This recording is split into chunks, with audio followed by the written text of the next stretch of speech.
काय झालं? आई तुझ्या रूम मध्ये ना चोरून मूर्खासारखं बोलते रे. सात मी तुझ्या खोलीतच येत होते. दिवसभर धावपळ करून करून ना इतकं थकायला झालंय मला, जरा चक्कर आल्यासारखं झालं. दरवाजाला धरलं तर ही मूर्ख, हिला वाटलं मी तुझ्या खोलीत डोकवून बघते. अरे चिमटा काढला मला. अरे काय प्रसाद, काय झालं? सांडलंय खाली, पाणी लागली. एकूणच दिवत आहे.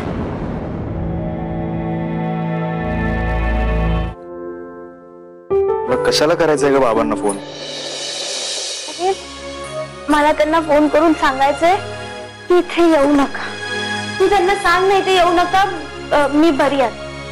हे बघ, त्यांनी आपण स्वतःहून फोन करून मला सांगितलं की त्यांना तुला भेटायचं. आता मी उलटा फोन करून तुम्ही येऊ नका असं कसं सांगणार?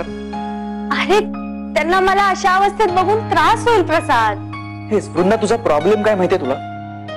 तुला प्रत्येक वेळेला असं वाटतं की तू जे सांगतेस ना तेच बरोबर असतं, तेच योग्य असतं. म्हणजे माझ्या म्हणण्याला काहीच अर्थ नाही. चाळीतली ओळख पुसून आम्ही इकडे आलो होतो. असला भिकार शेजाराचा नको आहे आम्हाला.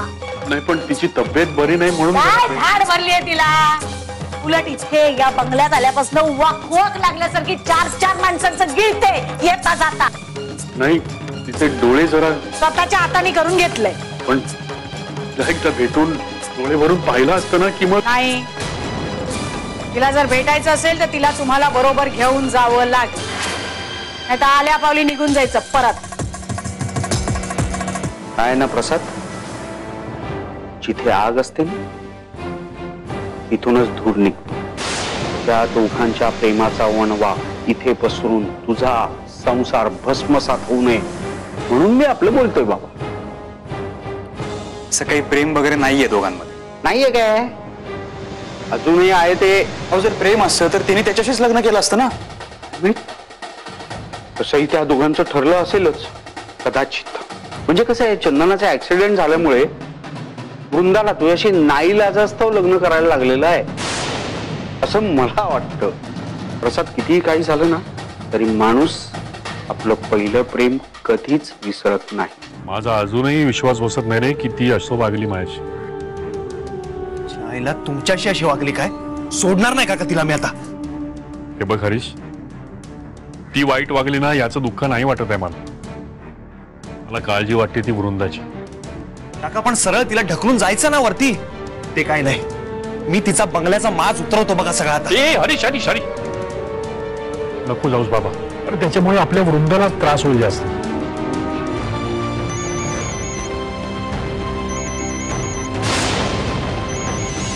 काय करतोस तू? फोन नाही उचलला तर बाबांना उगाच काळजी वाटत राहील. पण त्यांना सांग की आता मी बरी आहे, काही गरज नाहीये इकडे यायची. मला तर वृंदाची जास्तीच काळजी वाटायला लागली रे. म्हणजे तिला आपल्याशी फोनवर बोलायची बंदी आहे की काय? काका मला वाटतं वृंदा अडचणीत असू शकते. तिला आपल्या मदतीची गरज असेल. मला जायला हवं काका. ठीक आहे, जा तू. अगं ज्या परिस्थितीमध्ये तुझ्यामुळे आमच्या दोघांमध्ये भांडण झाली त्याच्यानंतर कुठल्याही समजूतदार माणसाने तुला फोन करायचा प्रयत्नही केला नसता.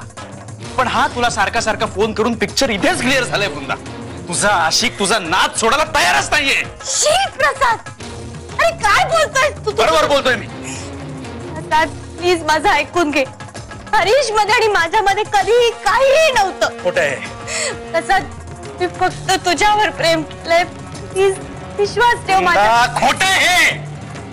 तू आता इतका चिडलास ना की तुझ्याशी बोलण्यात अर्थच नाही. अगं मला तुझ्याशी बोलण्यात इंटरेस्टच नाहीये, काही अर्थच नाहीये बोलण्यात. प्रसाद प्लीज ऐक. अरे तसं काही नाहीये प्रसाद. हे बघ, तू निदान माझ्या डोळ्यात औषध तरी टाकून देणारस का? खूप चुरचुरतायत माझे डोळे. बोलो ना, बोलो तुझ्या याराला, घालेल डोळ्यात तुझ्या औषध. प्रसाद, अरे